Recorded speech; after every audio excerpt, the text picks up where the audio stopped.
You are now tuned into Flipping the Birds, a Philly Sports Network podcast. What's going on, Eagles fans? Welcome one, welcome all to another episode of Flipping the Birds.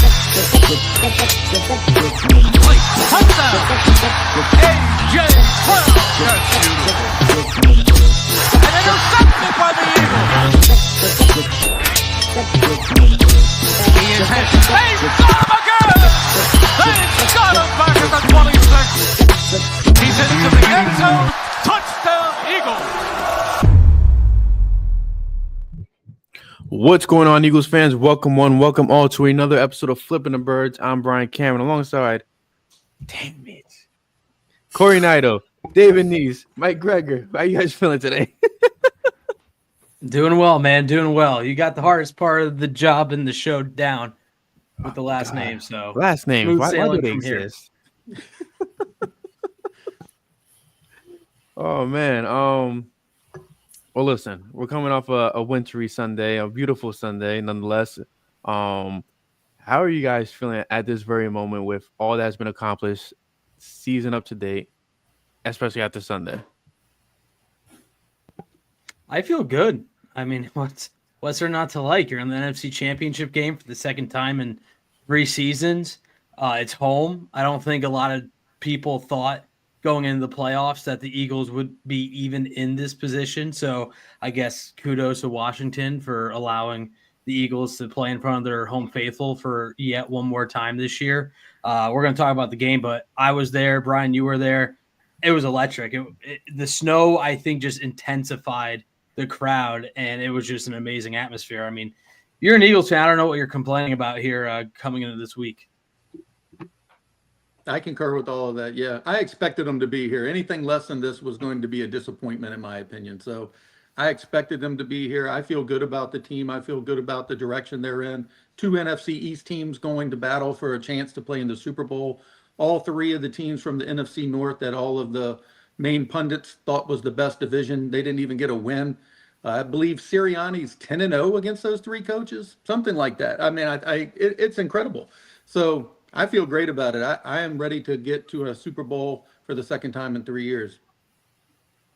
Yeah, I mean, if you want to complain about Jalen, right, that's the only thing you could complain about. But to win 2 playoff games kind of got a little dirty, a little ugly at the end, and you came out the victor both times with the way this defense is playing. I think we said it the same thing last week. I mean, what's not to like? I mean, again, Brian knows that I've been on the Commanders bandwagon from training camp, so I picked them to beat the Lions. I'm not really surprised that this is the matchup, the way it unfolded. But again, man, they're not ready. They're not ready for this. They're going to be really good. I love Jaden Daniels, but they're not ready for this. What's coming to them on Sunday? Corey, we took pictures at the game, right? Like, we took pictures of the field, and I'm so pissed off that no picture truly did it justice, like how the theatrics of the Eagles videos did with the snow. Like, it got to a point where it looked like there was a tornado of just snow within the stadium, and then how electric. Like, I've never been in an atmosphere where you saw this. Like, granted, I was at the game when Jake Elliott hit that 61-yard field goal against the Giants, and to me that was electric. Like, the whole stadium shook, but this place was just like, it was a whole nother level. Like, this is like a secret level in a Sonic game that, a boss battle that you didn't know existed, like kind of level. It was just phenomenal to see. But we can start with the offense. Obviously, Saquon Barkley had himself a game. I'm not so mad about the direction of this offense anymore. Like, I feel like I've lost expectations. I've lost the idea of, like, you go into Madden, you have A.J. Brown, you're going to sling it to him 10 times. Devontae Smith, sling it to him 10 times. Saquon's going to get 30 carries. Like, that's not who the Eagles are, and I'm fine with that because they're not flashy. They're not cute. They're not here to boost up ratings. They're here for one reason and one reason only, and that's to win. And I'm finally understanding, like, it doesn't matter how they win. All that matters is that they do win. How did you guys feel about the offensive performance? Yeah, I mean, what I'm laughing at is all season, even last year, what was the mantra? What were fans clamoring for? Run the football. Now the Eagles are running the football, and now it's not good enough. It doesn't make sense to me. You talk to some people, on social media. I had 2 guys going for 4 hours against each other on why Jalen Hurts isn't good. The national media, oh, well, can the Eagles still win this way? Why can't they win? They have the best running back in the NFL. They have one of the top offensive lines in the NFL who love to run block because they could just maul defenders over. I mean, did we see what Mekhi Becton did on that run to set up Jalen Hurts and Barkley on Sunday? I mean, they feast on this stuff. So for me, run the football until a team can take it away. Why are they going to try and do something that is not successful? Sure, the passing game is average to below average. I'll concede that. I'm not saying that Jalen Hurts is lighting it up. AJ Brown certainly seems more banged up than he's alluding to. It's just really a focus on running, and I don't know why they want to get away from it. When the old saying is, if it ain't broke, don't fix it, and that's certainly what this offense is right now. Yeah, I agree with all that. The game plan has been run Saquon, play great defense, get explosive plays from the run game as opposed from the passing game, which is unusual, but it's working, and protect the football. Stat Ruben Franks had today was Jalen Hurts has thrown 178 passes in the postseason without an interception, which is the third longest streak in NFL history. That's incredible. I mean, and that's been the recipe to win the games. On the downside of that is, can Jalen Hurts and this passing offense get it together if they need to come from behind in a game? Because the passing concepts are terrible. That concerns me far more than what Jalen Hurts has done. And with AJ not being able to be Superman because he is hurt, he's been hurt for weeks. And he was one of the few who came out and mentioned when they were, debating whether or not to go for the Saquon to break the record. He said, I want the rest. Like he flat out came out and said that after the Dallas win. And, over the last 14 weeks, they haven't had to do anything like that. The only loss they've had in this is when Hurts went out with a concussion against the Commanders. But they are missing explosive plays. Another stat I saw today was over the first 11 weeks of the season, Jalen Hurts had 14 passes over 35 plus yards. Since then, they've had zero, nothing. All of their explosive plays are coming from Saquon. So the formula, like I said, is run Saquon, play defense, protect the ball. And if nobody can get a lead on them, they're going to run all the way to another Lombardi trophy with that. Yeah, I mean, we can poke holes in the passing game all day because it hasn't been great or what we expected it to be. But at the same token, everyone knows what they're going to do. They're going to run Barkley down your throat, and they just keep doing it at an epic level. Like no one can stop them. It's like, if you guys remember Tecmo Bowl, like you can pick the play. On that game, you usually get stopped if you guessed right. Not with this team. They're still running it down your throat. And now, I mean, like I said, Washington, they're playing with house money. They're a very good, young, dangerous team, but they also stink at stopping the run. So where they rank like 30th in the league, I think. And Saquon's killed them twice already this year. So, I mean, just keep running it, man. I mean, yeah, sooner or later, Jalen's probably going to have to make a play, but he's shown that he's capable of doing that, whether it's a little out to Goddard to pick up a couple of yards, or he takes off with his legs to pick up a key first down to salt the game away. It's good enough. It's good enough. And I really think they're going to the Super Bowl, guys. That's what I think. And to kind of piggyback about the Jalen Hurts, right? Like, I forgot where the stat was. Actually, no, my apologies. It was Jason Avant that mentioned it on the post-game show for WIP. And it was kind of like, had AJ Brown caught that pass, had Devontae Smith caught the pass that he was like annihilated in. Like, we're talking about Jalen Hurts going probably 18 for 20 with a little bit over 200 yards of passing. So it's kind of like the plays are there, but I agree with David. Like the passing, the route concepts are terrible, and they've been terrible for the longest. Which has been my biggest pet peeve with Nick Sirianni. But if they make those catches, we're not talking about a quarterback that's not officially flashy, I guess, flashy throwing the ball. Jalen is, it's weird because it's like you don't really think about this in football in real life. You think about this in football, like, in your mind or in video games, where it's kind of like, I don't have to, use my best weapon to win this game. I could just continue using this guy and I could just win at ease. But that's exactly what the Eagles are doing. It's like they're reserving everything. The moment they find out they could beat you with one thing, they're going to use that to the full extreme, and everything else is going to take a back seat. It hurts them because, like you guys said, if they're down and they have to play comeback football, then I'm a little worried because AJ Brown's is banged up. His knee's not where he wants it to be. Smitty hasn't had, much consistency, right? Dallas Goedert is still getting acclimated with the offense, and Saquon is remarkable, but how far can Saquon Barkley really go at this rate?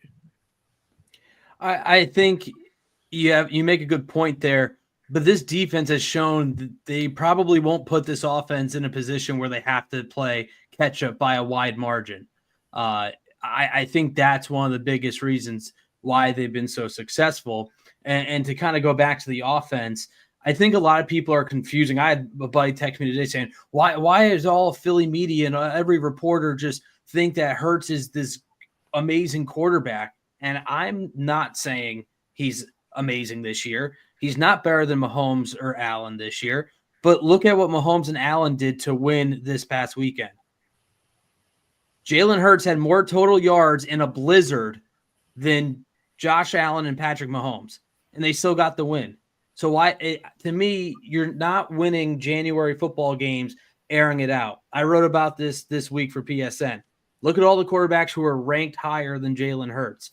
Jared Goff, Jordan Love, what are they doing? They're booking a vacation to Cancun. Justin Herbert, 4 interceptions. He's eliminated. Stroud struggled. You turn the ball over in the playoffs, the teams remaining are way too good to give up extra possessions, and Jalen Hurts is not giving up the football. So to me, I don't care if he throws for 150 yards. I was just looking at his stats before we went on the air here. In the last 5 or 6 playoff games, now I know in 2022, the Giants and San Fran, it skews things. But in the last 6 playoff games, Jalen Hurts has thrown for 250 yards or more in 2 of them. And 1 was in that loss against Tampa. So they can still win without Jalen Hurts lighting up the box score. And I don't know why that's an issue, especially with how this team is built this year. Now, next year could be a problem. They may not have the success with Barkley in the offensive line. But right now, go with your bread and butter. And he's the important factor of why Saquon Barkley is so successful. That option where he pulls it back in and runs down the field 44 yards, that's an element that most teams do not have.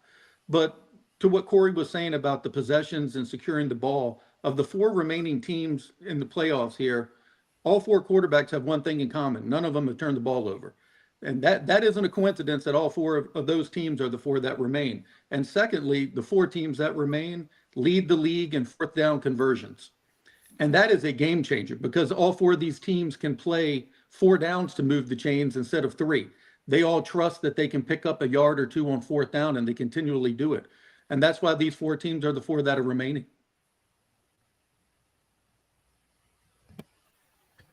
So while the national media is going to continue to find holes in this offense, right? But it's such a weird thing. They're not the most satisfying offense, but they're getting the job done regardless, and they're doing it their way. At the end of the day, that's all that matters to them.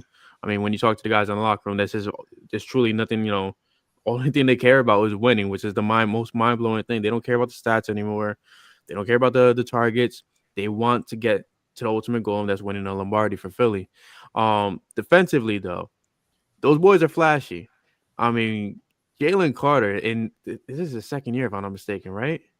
Yep. In year 2, I've never seen, at least in my time as a football fan, I've never seen a player step into this kind of role, not only as a leader, but just be this overpowering to opposing offensive linemen. Jalen Carter is truly a generational talent, and the guys around him mesh so well. Nolan Smith is coming into his own. Josh Sweat's still there. Milton Williams is here. Jordan Davis, who people criticize for being overweight and for not doing enough, is doing more than enough at this rate. And his defensive line, this is the youngest defense in the NFL, and they're doing damage against really good teams.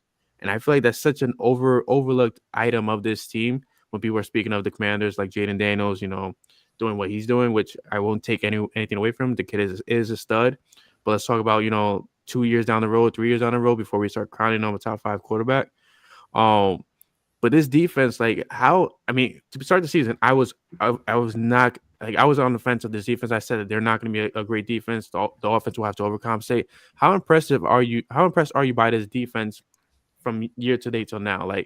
everything that they've accomplished and everything that they continue to do with poise and the utmost composure in these tense moments. I've been very impressed. I said it from the beginning. I thought the defense was going to be the biggest issue because of the question marks with all the young guys. We were ecstatic that they got Quinyon Mitchell and Cooper DeJean on draft day, but what were the rookies really going to bring to the field? Sometimes it takes a year or two, especially at two demanding positions. I think playing cornerback is one of the hardest positions to play in the NFL with the rules and what they're able to do and what they're not able to do to cover wide receivers.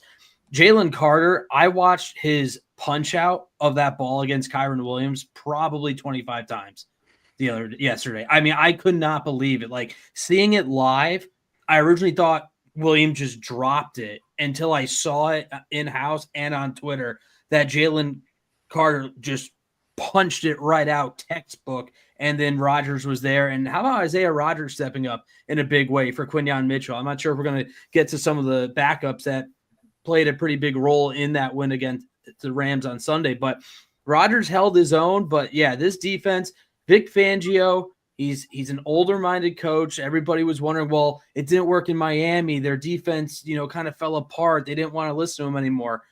Whatever he's done to get these young guys ready, they believe in him, and that's the biggest thing. And I don't think any moment is too big, especially for Jalen Carter. I don't know if you guys saw the All-22 tape. I mean, if he didn't get that sack, that might have been a touchdown.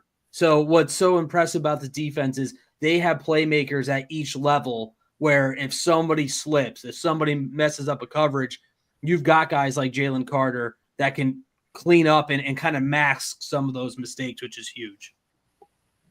I've never seen something like this when we're talking about Jalen Carter. It's unbelievable. I mean, we knew he slipped to them, and we knew the only reason he didn't go higher is because of some of the off-the-field things. But for him to be, I guess, even better than advertised, it's remarkable. Yeah, that like Corey just said, that they had a touchdown there on that play. If he doesn't get that sack, it was open. They could have scored easily there. He's just all over the field, and then when they double team him too, so that opens up other people. So it's like a suicide pact you have to make with yourself, right? Do you single him, and he's going to beat pretty much anyone if you single him, and if you double him, then it's going to leave someone else open. And Nolan Smith is another guy who's been absolutely phenomenal. I know we talked to him a lot last week on this pod, but he's been phenomenal too. And Milton Williams, another guy who's been kind of under the radar, beastly for them.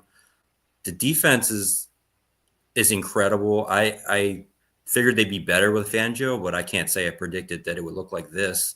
And the only reason I can kind of point to, and I think from what I've heard, what I read a little bit might have been the case, is it sounded like he had some input on the ingredients. Like he really wanted Zach Bond.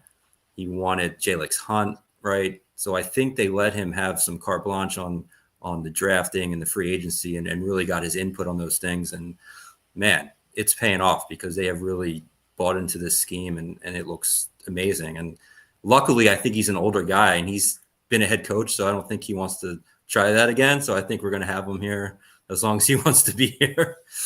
Yeah. About 2 years ago, I was on a chat with Nolan Smith, and he was discussing the importance of having his brothers from Georgia with him on the Eagles.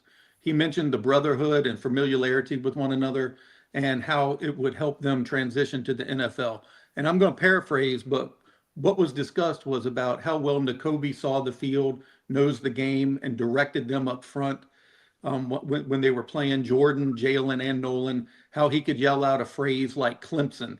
And they all know what it means because they had all these years, playing together, but nobody else on the field does. So he'd yell something like that, and Jordan was like, oh, yeah, I need to do this. And then Jalen's going to come break inside and get a sack. So they're out there diagnosing and reacting in real time. And they had a lot of trust in Nakobe. And they also had a way, he said, that how the D linemen up front communicated with one another. And again, I'm paraphrasing, but they can throw up a hand signal that only they know. And they can do, it can mean 2 or 3 different things. And an example of a clip right now that's going around on the internet is one where Jalen Carter is communicating with Nolan Smith. You'll see him put his hand up right before that sack, and he rubs the back of his head, and Nolan, gives him a thumbs up. He recognizes the gesture. And Nolan reads that little sign as he needs to crash the edge and then move inside to the guard. When he does that, Jalen loops around from the side, and that ends up being the big play where Carter deadlifts Matthew Stafford for the sack there, where he was, where he was holding him up. But that is an advantage with that continuity and playing together for years on the same defense back in Georgia, instead of them having to grow and learn and do that, in Philadelphia, because that kind of relationship takes years to build, and that's been a really big advantage for them as well. In addition to what Mike said about giving Fangio autonomy with the defense, he basically has full autonomy. He wanted Bond, he wanted Dean to have another try because he believed in him. He wanted Quinyon Mitchell, and so did Sirianni because he had a close tie to the Toledo coach there. But nonetheless, that's a big reason all this is working. And like Brian and Corey mentioned, it came together a lot faster than anybody thought. But I don't think it came as soon. I don't think it took as long as what they thought. I thought that they believed that this was going to happen as quick as it did.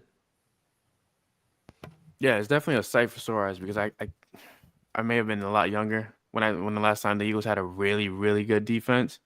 But from Quinyon Mitchell, I know he's dealing with a shoulder injury now. Cooper DeJean, who's been phenomenal.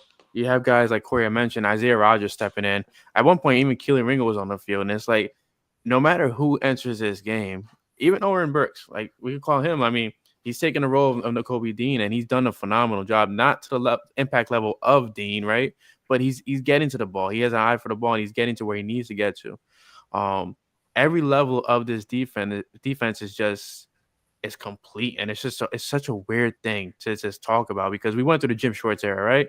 We went through the era where it's kind of like that damn picket fence on third down that used to always get beat. We lived through the Matt Patricia failure of a pencil in his ear. Sean Desai getting ousted in the middle of the season. And to finally have a logical defense, I finally have a defensive coordinator that knows what he's doing. It's phenomenal. But now, so as you guys go around, 'cause I know Dave has to jump off soon. But what are your last thoughts about the Eagles-Rams matchup and what they could take into the Commanders matchup before we start previewing Commanders? Yeah, I mean, again, I think we talked about it, just you got to keep running the ball until somebody takes it away.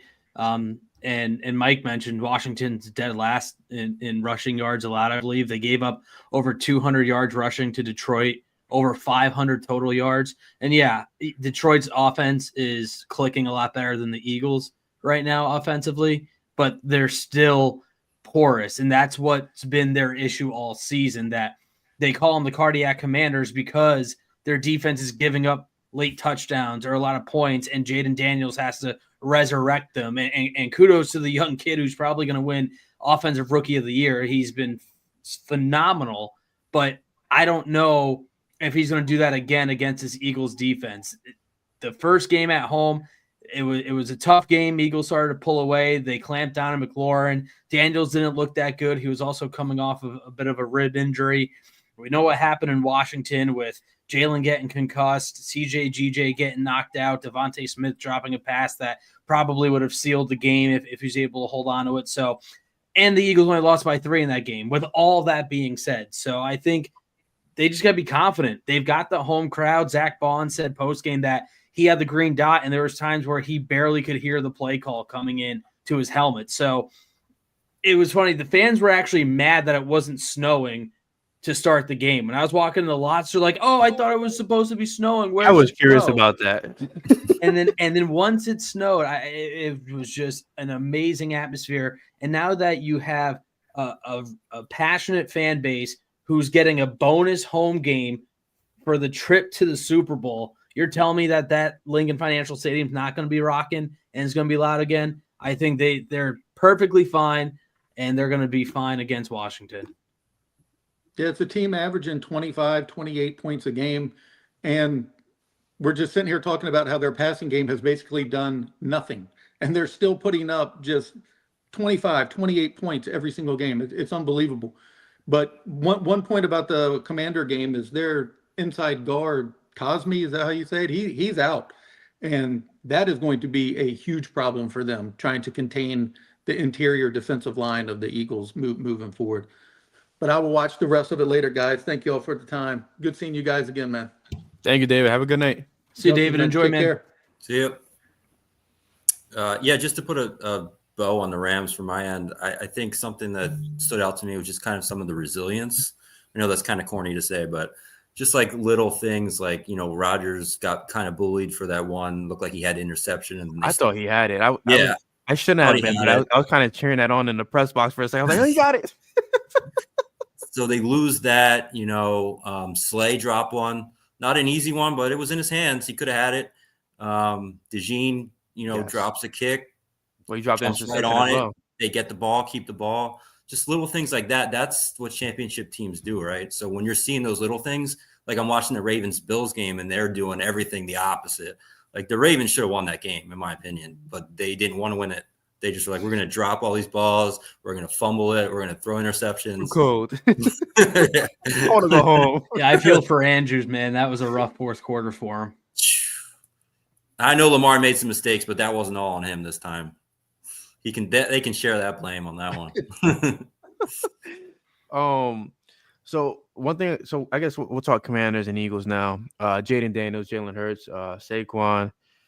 I personally feel like this is going to be the game of the year. This is going to be that game where, like, it's a lot riding on it. Obviously, a Super Bowl trip, but it's going to be one of those games that it could either go one, like it could be a solid game like the Rams and Eagles, where it's like very close throughout the, towards the end of the game. Which if it is that case, Jaden Daniels becomes even more dangerous. Or my weird gut feeling is this feels like Minnesota and Philly all over again. Like Pat Robinson with the interception that changed the whole game. Like it just really feels like that because people are really riding the Commanders right now.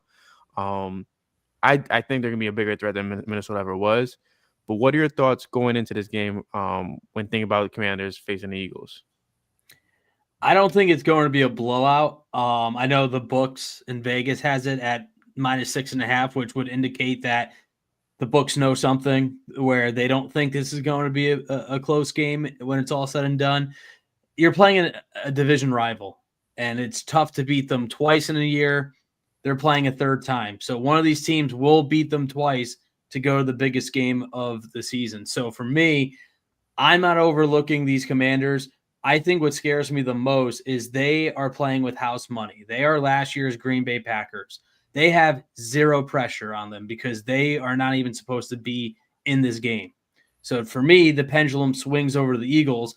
How do they handle the pressure? Being home, you're hosting, the offense is not where it's supposed to be through the air. If Jaden Daniels and the Commanders get the ball first and march down the field and score first, what's that going to do to the team? What's that going to do to the stadium? I think that's going to be a huge key because it was great that Hurts scored that 44-yard touchdown run when they got the ball first, but the Rams stormed right back down the field just like they did in the regular season meeting, and that stadium fell quiet for a while. I mean, you could almost hear a pin drop once that touchdown was scored by LA. So you got to keep the fans into it. And I think for the Eagles, you can't overlook this Washington team. I do think the Eagles are going to come in, though, with a little bit of a chip on their shoulder because I don't think they appreciated the smack talk and the cockiness that the Commanders displayed down in D.C. You had Brian Robinson talking smack, and what he finished with a whopping 24 yards on 10 carries. So the Eagles shut him down. I think that the Eagles are still going to show the Commanders, hey, we're the bigger brother. We're the older brother in this division. You got to earn your keep here in the NFC East. But I think they're going to be all right. I just don't see it being a blowout. To answer a quick comment here, McKee's the backup, not Pickett. But I think Hurts is fine. That's what everyone's saying anyway, so we'll see about that. But, yeah, throw those other two matchups kind of out the window. I mean, regular season, and that last one specifically with Hurts going out and then Gardner Johnson going out really changed the dynamic of that whole game. I'm kind of torn. I could see what Brian was saying, the Vikings vibes of a blowout, but I just don't. I feel like divisional rivals, playoffs, cold.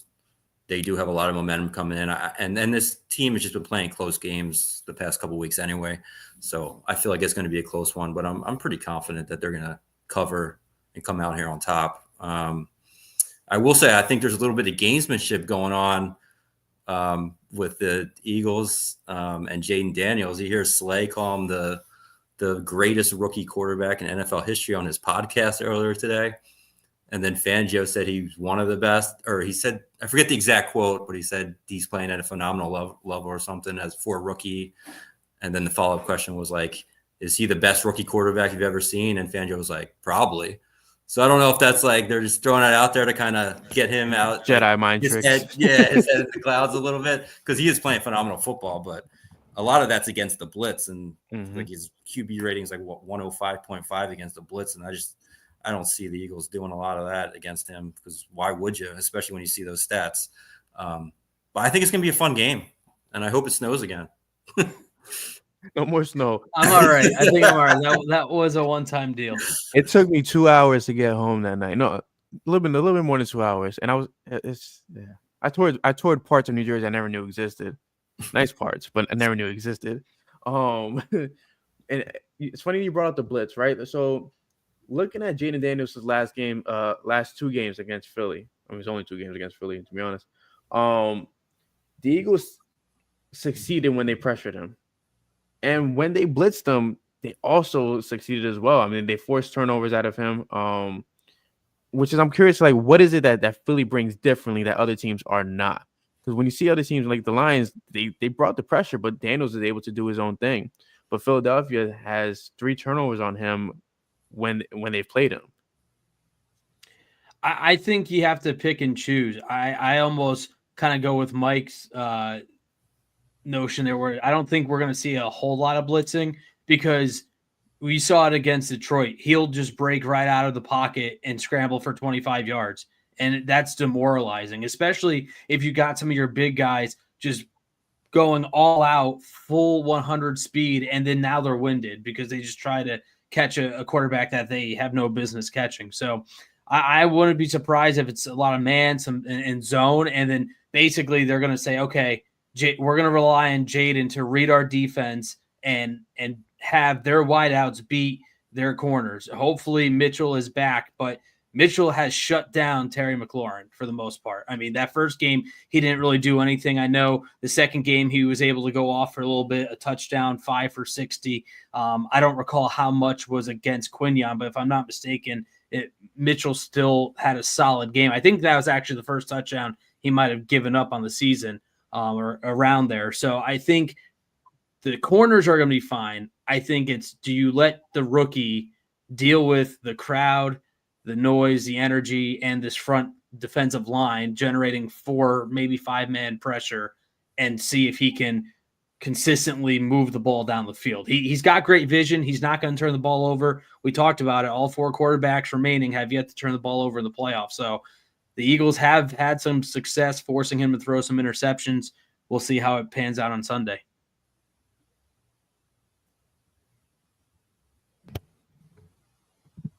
Sorry, I'm trying to load this up. How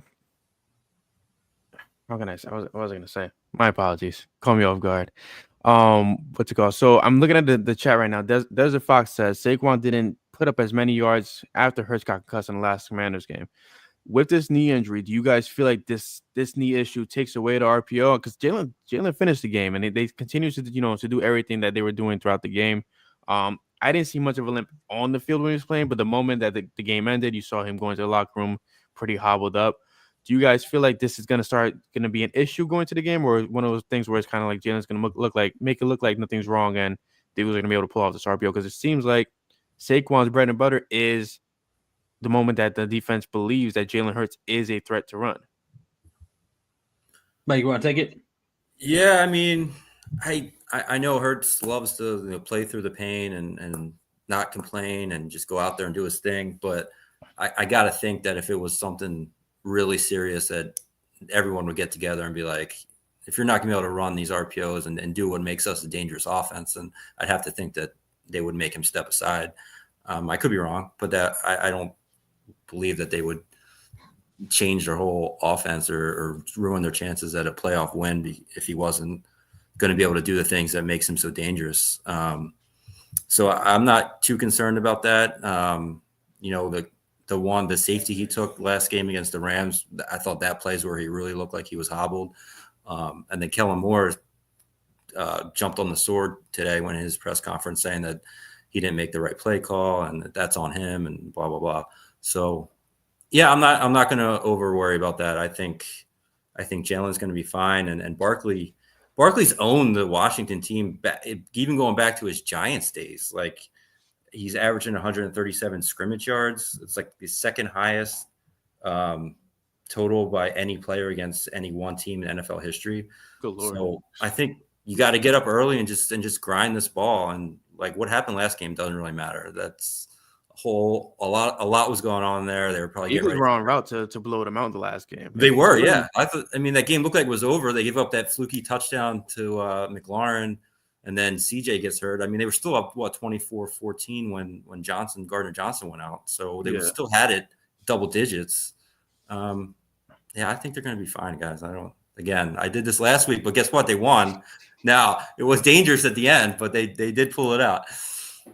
I think Hurts is going to be so hopped up on something. I mean, I don't know if you guys saw his post-game interview. The dude was so uncharacteristically talkative that people were like, oh, he's 1,000% loaded up on perks. Like, probably legally couldn't operate a vehicle, but could play in a football game. So, I mean, the football, NFL, they got all that type of magic and witchcraft and wizardry, shoot him up with a horse tranquilizer or something. I don't know. Just make him feel like he's got one leg out there and just let him run around. But I like to Mike's point.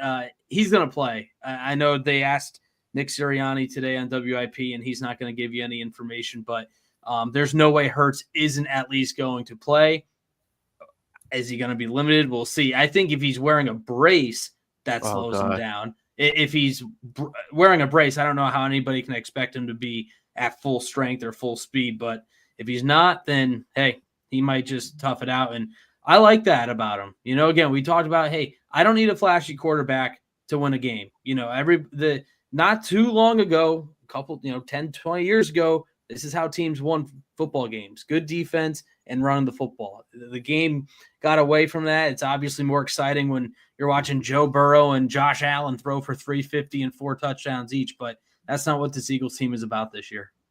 And that's very admirable from the stand. I still find that to be like a very admirable thing. We were getting into the elevator at the link on our way out. And a random guy, I guess he works for NFL Films. He said, "Can I say something random about the Eagles?" I'm like, "Sure." He's like, "They're not a great team, but damn, like they just know how to freaking win." I mean, he didn't say freaking, he says something else, but they just know how to freaking win. And I'm like, yeah, like they win how they want to win, and it's the most like, it's the most demoralizing thing for national media because they're not sexy. They're not gonna win off these wild, throws. Even though if AJ Brown had caught that ball, we were having a different conversation. But they're gonna win because Saquon's breaking one open. They're gonna win because the defense is grinding it out, and they're just doing everything that they have to do. With the Commanders coming to Philly, I don't know if you guys caught the Seth Joyner clip where he's kind of saying like, yeah, they're not winning here. Like this is not gonna happen. And Corey, obviously you've been to Mike as well. You've been to a couple games this year. How much of a factor is the link going to be against the Commanders? I think it's going to be a huge factor. If it's anything like last week, I've been to a bunch of games now, playoffs. I was at that Vikings NFC Championship game where the second half was a party. It was loud, but man, this past Sunday may have been one of the loudest I've ever heard the link. I mean, it was rocking, and it's got a little dicey, but I mean, that final drive, people were screaming their heads off and clapping. And what's amazing about this fan base, and I'm not saying it doesn't happen anywhere else, Kansas City's got great fans. Detroit has great fans. There's a lot of good fan bases. This Eagles fan base truly believes in their soul that they are making an impact on this game. Whether they are or not, it doesn't matter. They truly believe that they are the 11th or the 12th man that Seattle used to have during their great success, and it can make a difference. And I think it does at times, and I think it could rattle Jaden Daniels, who's tough to rattle. He's played in big games in college. But I do think that it can be a big factor. Yeah, when you can hear the crowd noise through the TV, that's an indication that it's loud and it's insane, and the players on the other team they don't know what they're doing, and that's going to be a big issue. And some Steelers fans, right? They travel, they're known for traveling. Commanders fans aren't. First of all, you can't get tickets. They're not going to be able to get tickets even if they wanted them. But number two, they don't even travel. They don't care that much. So they're walking into the ninth circle of hell on Sunday, and it's going to make a huge difference for that team. And you saw Hurts after the game. He's 5-0 in home playoff games. I think he is now. That motivates him. And even if he's got a brace on and his knee's hurting him, he's going to feed off the fans. And CJ Gardner-Johnson feeds off the fans. That whole defense is going to be jacked up. Going back to that Vikings game, remember that clip of them in the end zone with Meek Mill playing? That was kind of like the clip that everyone shows from that. I need that this Sunday. Yeah, I need that this Sunday. look for a replay of that. It's going to be electric, and it's definitely going to give them a huge advantage. I love that you mentioned CJ. I thought he was one of the biggest missing pieces from last year. Like, I think people were kind of fed up with him on social media, and he was kind of talking some smack. He brings the energy and the cockiness you need to play defense and to play it well. I mean, as soon as that defense is on the field, he is jumping up and down, bobbing his head to the music, telling the fans to get loud. And you don't need everybody on the defense to act that way. You could have some, gentle giants. You could have some guys that are just sticking to themselves. You need one guy to do that, and that's CJ. And I think he has been beyond instrumental for the success of this defense this year. I agree with that. And Zach Bond had I felt like he had extra emotion last week too. He was really getting excited when he was making some big plays down the stretch there. I think I think you're right. They all feed off of Gardner-Johnson too. I think they have the contract extension already in hand, and it just hasn't been signed yet. Like, it just has to be there. There's no way Howie's letting this man leave the building, because Zach Bond is going to be a Philadelphia treasure for a long time. If obviously if he stays. I got to ask Corey a question, because I need the God honest truth in this matter. I saw a bunch of it happen, and I need to know if you took part of this. How many snowballs did you throw?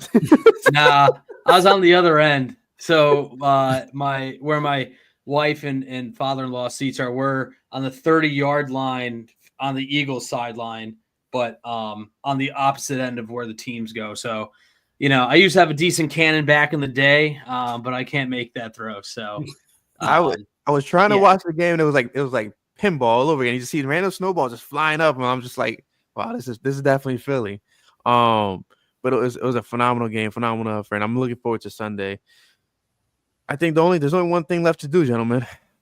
We got to walk the plank, and we got to give our predictions for Sunday.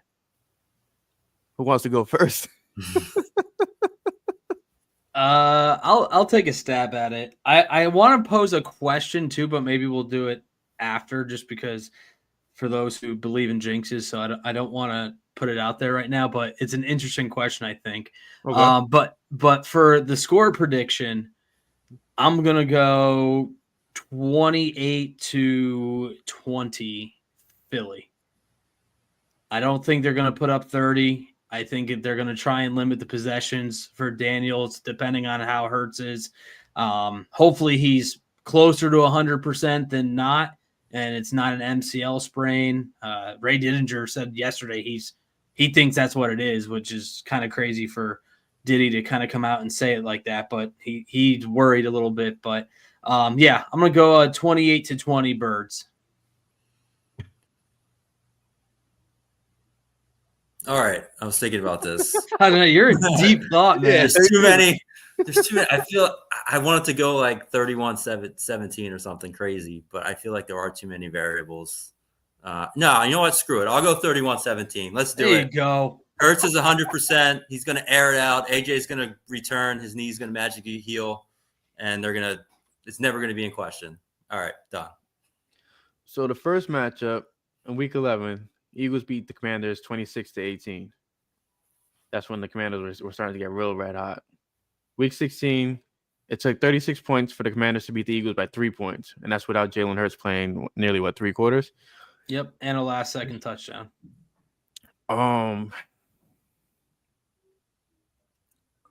want to respect the Commanders because what they've done this season. I feel like it shouldn't be overlooked. And I've been giving it to Mike all season where it's like, no, like it's just all fluff. They're gonna fall. They're gonna fall. But they've been proving me wrong, right? Damn.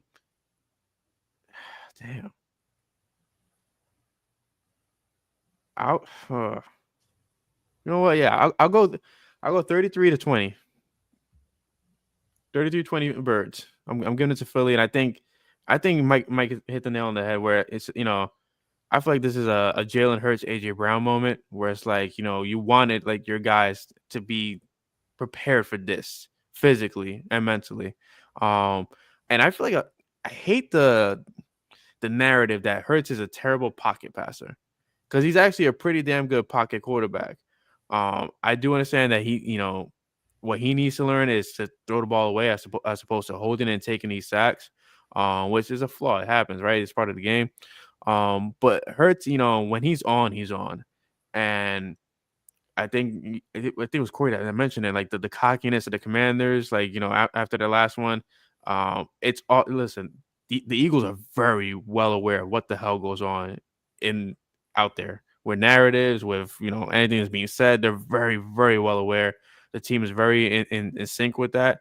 And though they won't reveal it, like these guys they're going to come very prepared. I do think it's a Super Bowl trip for the Eagles. It's gonna be a good one. What's your question, Corey? No, I'm not gonna ask the question because I don't want to have the receipts coming back at me until after Sunday. So we'll wait. But I was gonna say, did you guys see the analysis from Nick Saban yesterday on Hurts? I did. Yesterday. I thought that was spot on. And for those who are tuning in and maybe didn't catch it, Saban basically said it's hard to tell a guy who's such a great athlete to not keep extending the plays with his legs because he's been able to do so for the majority of his career. But Saban said in practice, he would tell his scrambling quarterbacks, you cannot run. You have to either stay in the pocket or throw the ball away. So I think that's a big key for Hurts where, everybody's like, oh, he holds the ball too long. I think a part of it comes with the territory of being a dual threat quarterback where in his head, he is one of the best athletes on the field. So he can run around, he can dart around and make something happen with his legs or at least buy more time for these elite receivers. So I think there's a little bit of merit there. We got two guys asking wanting me to ask the question. This is shout out you know what's true? Because I don't truly believe I'm a broadcaster. I don't believe in jinxes. I called a no-hitter. I announced it that the guy had a no-hitter starting in the 6th inning. He still threw it. So I'm putting that out there. Tougher pill to swallow in terms of a loss. Losing Sunday to Washington or losing in the Super Bowl?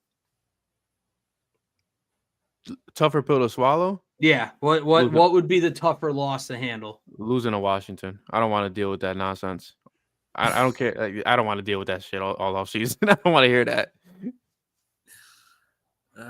Yeah, I would probably be Washington. What? Unless the Chiefs are there. Like, are the Chiefs? Or is it the Chiefs or the Bills on the other side? Can we look at the Chiefs, please? Because Bills, I could take Bills. I'd be okay losing to the Bills. If I lost to the Chiefs, I'd be really mad. If we're facing the Chiefs in the Super Bowl, we're not losing that game. I'm telling you that right now. I don't care if we got to suit up. We're not losing that damn game. That's the question. I was thinking about it today, and I was like, man, like, I'm with you. I think losing to Washington would sting a lot more than losing, even if it's Kansas City again, because, I mean, we got to give them props. I mean, they are this decade's dynasty. So, I just think that would be a little bit tougher just with everything going on. Washington not supposed to be here yet. And, I do think for the next 10 years, it's going to be Philly and Washington for this division until Dallas gets out of their own way or Jerry Jones dies. But, I mean, he's not selling the team, so it's death. I mean, there's no way to sugarcoat that. They should put a camera on Jerry Jones for this week's Eagles Commanders game. I would love to see him watching Dan Quinn versus Kellen Moore. And Washington signed like 3 of their defensive stars from last year. They should just put a cam on him and just get his facial expressions because he's going to have to watch this. I just hope that I know Kellen Moore is he's got his foot in with that job. So I'm really I'm really hoping that he's laser focused because some of the play calling that he's been doing lately hasn't been the most satisfying. I'm at the point where it's kind of like, Nick, just take the wheel, bro. Take the wheel and just run it. But it should be a good one, guys. Look, for consistency purposes, I don't want to lose the offensive coordinator again because that's what they keep doing. Yeah, but I don't. If you take Barkley off this team, I don't know that we're talking where we are right now and talking like this. So I don't think he's been like a genius. Yeah, Barkley should be the MVP. I know he's not going to be, but he is by far the most valuable player to this Eagles team because if it's Miles Sanders running the football last year, this team is not where it is right now. I mean, Saquon has won. I could at least count 3 to 4 games on his own. So, yeah, looking forward to another Saquon 200 game. But listen, my dog makes this noise. I appreciate you guys for coming on. Looking forward to another win, and hopefully, we get to preview the Super Bowl together. But to everybody in the chat, appreciate you guys for joining us tonight. We won't be live on Saturday. You okay, bud? All right. We won't be live on Saturday, but we gave it to you today. Definitely tune into PSN on Sunday. I don't know if Liam has anything planned, but we appreciate you guys all. And until next week, I'm Brian Cameron alongside Mike Greger, Corey Nido. There we go. We'll get it. You know what it is? I hear your last name in my head, and it twists it. It says Nido. I'm like, shit, did he say Nido or Nido? I get Nido a lot, but Nido. That's all right. I get Byron a lot, and I don't know who the hell twists my letters around. But yeah, anyway. Greg for a first name because my last name's Gregor. I kind of get that. I get Cody a lot too. I think that's more frustrating than getting my last name mixed up. To be honest, sometimes when I look for your Twitter handle when I post an article, for some reason sometimes I look for Cody instead of Corey, and I'm like, shit, no, it's Corey. So I'm terrible with names, guys. I have no idea why. But yeah, appreciate you all, and we'll see you guys next week. See you guys. See ya.